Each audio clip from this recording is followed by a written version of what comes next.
when it comes to like generating ideas of attack, like I'm trying to figure out like I'm thinking about checkmate patterns, and I'm thinking about squares that near the opponent's king that I can control. This is round 2 of the Pennsylvania Amateur Championship. I'm playing Paul Zielinski. I drew him 2 years ago in the Pennsylvania State Championship, not the Pennsylvania Amateur Championship, but the general Pennsylvania State Championship. He played a French, and I screwed it up really badly, and I should have lost that game, but I drew.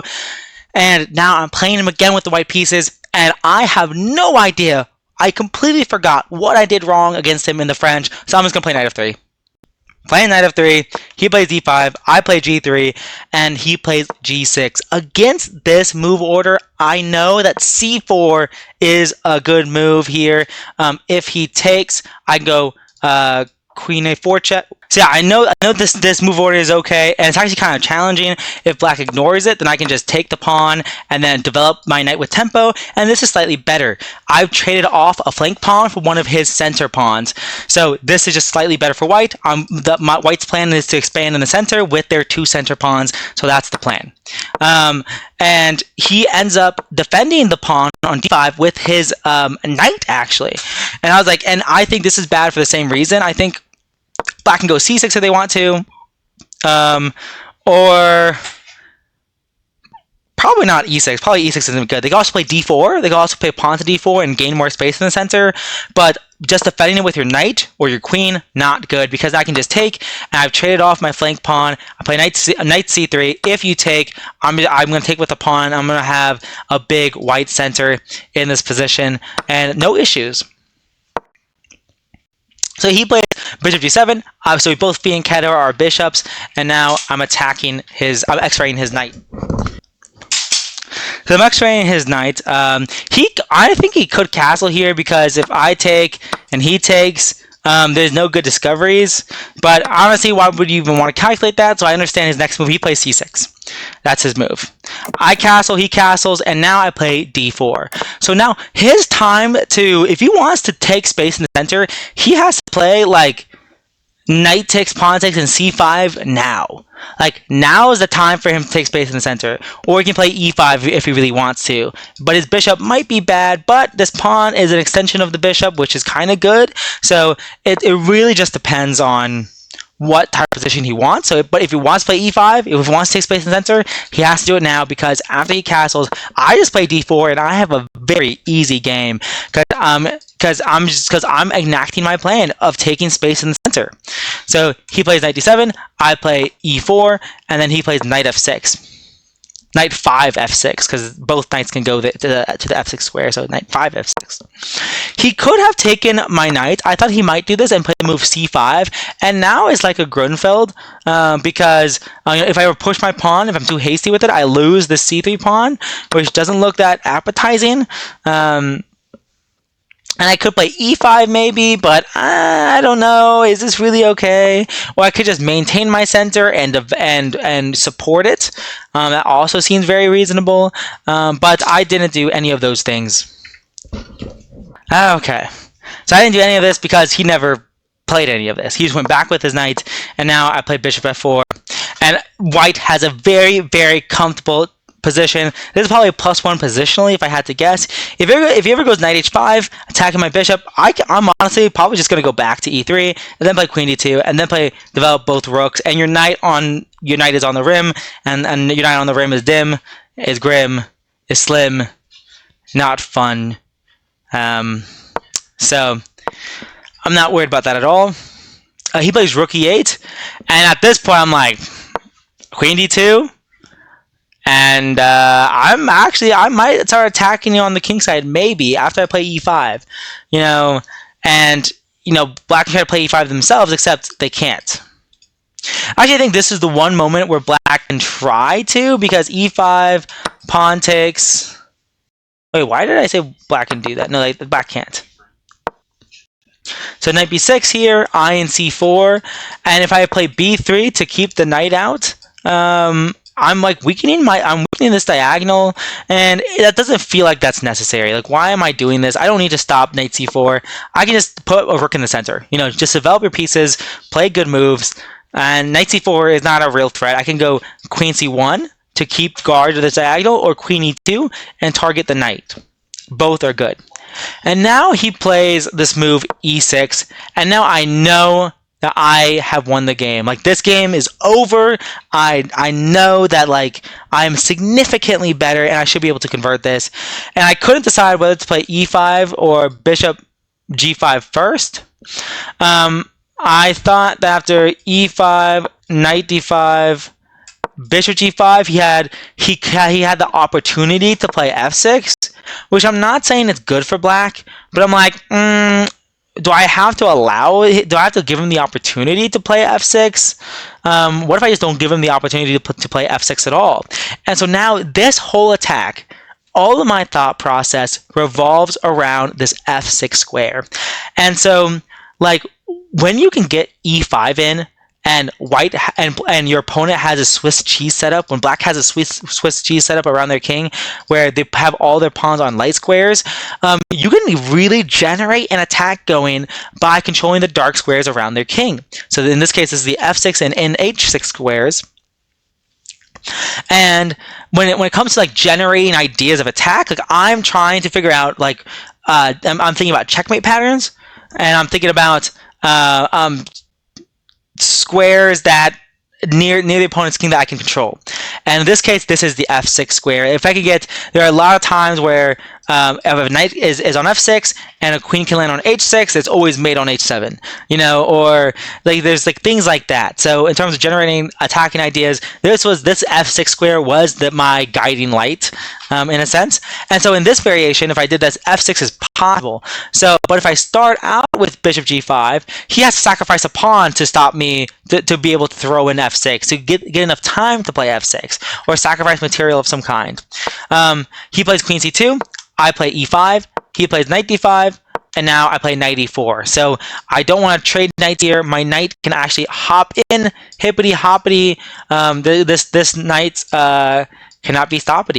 So this knight guarded e4, but by forcing it away, now my knight can hop into e4. Sometimes the knight on the f3 can rotate from g5 to e4 to f6. That's actually a common pattern of attack as well. And here he played knight c4. I went back, attacked the knight. I want to stay on this diagonal in case I want to play the move pawn to h6, and then I'm attacking the knight as well. So he plays b5, defending his knight. And now I think in this position for 22 minutes. He was in this position for 22 minutes because originally I was like, okay, I can play b3, knight b6, knight f6 check, knight takes, bishop takes, but then I was like, knight d5. And I was like, I thought I was better. I still think I'm better, but this doesn't seem super convincing. Yes, my knight has more potential with a gain to e4. Yes, my bishop is better than his bishop. But is this really all I can do? Is this really the best I can possibly do with how great my position was? That's the question I kept asking myself. Is this the best I can do? And I was thinking, okay, well, I don't have to bring my knight to f6. And, I don't have to even play b3. I can wait for the right moment to play pawn to b3. So after b5, one thing I was calculating was b3 and then knight d6. I go knight d6, and this rook is almost trapped here. He can go rook f8. And I was like, okay, well, now what? How am I going to continue the attack now? If I go bishop h6, he doesn't have to take.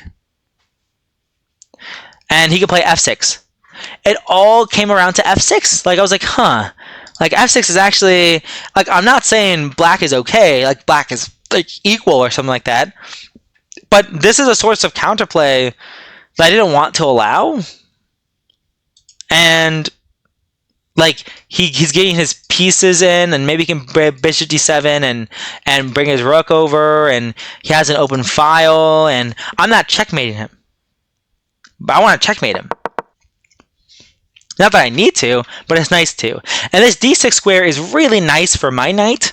However, I feel like it's like a nice, piece of furniture, that you just buy new, and like, but the moment you sit in it, it loses its value.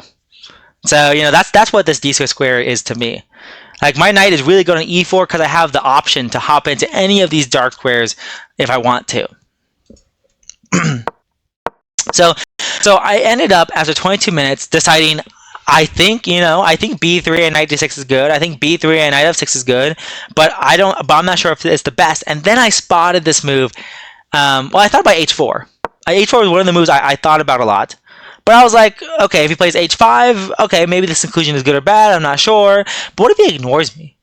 If he plays bishop b7, and I play h5, he goes rook c8. Well, if I go h6, that's dumb. Because now none of my pieces can go to h6. And, like, positionally, this is very good for white still. Like, of course it is. Like, I have dominant control of all the dark squares. This is very, very good for white. However, this is not really what I want. It's not bad, but not what I want. And so I was like, okay, well, if I don't push, what if I take? Well, then he could, if he wants to, take with the f-pawn, and now his queen guards horizontally, and I'm like, well, is this really what I want either? Like, I'm not sure if it's what I want. I mean, I don't think this is bad. I think this is really good for white. I think it's good for white. White is still much better, but I'm not really sure. I'm not really sure if that's the best plan. And then I was like, oh, if he ignores me, I can go knight h2. And if he continues to ignore me, I can go knight g4. And suddenly, wait a second, my knight that was on f3 teleports to g4 and is now helping control all the dark squares around the king. For example, if he just continues to ignore me and plays h5, I can go check. And if he and I'm just threatening to win a rook here. I'm winning an exchange by force. Well, and if he doesn't, so if he takes and takes, and takes, all of his dark squares are way too weak here. I just win the game. I just win the game on the spot. Queen h6, queen g7 is just going to be checkmate. So the dark squares around the king is very useful. And this lightweight bishop, not helping the defense or the attack, being a dumb pawn for the entire game. So once I spotted this idea of h4 to go knight h2, and if he responds h5, which is what he did in the game, I still go knight h2 because I'm going to go g4. That's what I'm going to do. Because if you do nothing here, if we go bishop d7, I'm going to go g4. And if you take, well, now I get my knight in, and I'm controlling the dark squares again. And I can try to rip open the king side with h5. Or if you go... if you ignore me and just go like rook c8 or something like that, well, now I can take you. Go bishop h6 and queen g5 here. So, like, for example, like a5, queen here would be checkmate next move. I could also throw in knight of 6 check. And after takes, well, actually, I don't even know if I would take. I'd probably just go queen g5 here and this checkmate here, because now the pawn push is no longer possible. If this bishop was on b7 instead of d7, then, pushing the pawn forward might be useful, even though I could take and still pin and it would still be winning. Doesn't matter. Anyways. So very, very dangerous. And of course, if you take, then knight of 6 is still very, very powerful here. Not much black can do at all. So I was like, okay, this was beautiful. Like, playing h4 to play knight h2. That's what I needed to do. Because now f6 is still not possible. Because I can just take, and I have more defenders. I have the same amount of defenders as he does attackers. So I'm just winning a pawn. And so I was like, f6 is not possible. There's nothing he can do in this position. And so that was my goal, and my goal was achieved. And he kind of ruined it for me because I really wanted to go g4 and like attack him, but he sacrificed his knight for 2 pawns. And this is an admission that the game is over. Like the position was, it was too tough to not sacrifice, was his argument. And now I'm not going to checkmate him. To his credit, I'm not going to checkmate him now because it's much harder to with my 2 center pawns gone. But now I play rook fe1 here with a nasty idea. I mean, this is awesome. So this one was really fun because now if he does nothing here, If he plays like a move like a5, my threat is play knight take or rook takes d5, sacrificing my rook because oh wait, this does not work because the bishop guards the queen, so he can take like this if he wants to. Okay, well I could go check here in this specific case. I could go check here because if takes, then takes. So that would work actually. So I guess it still works actually because if he doesn't take my knight on f6, then his rook is hanging on e8. So I could just take and take. That would be good. Anyways, so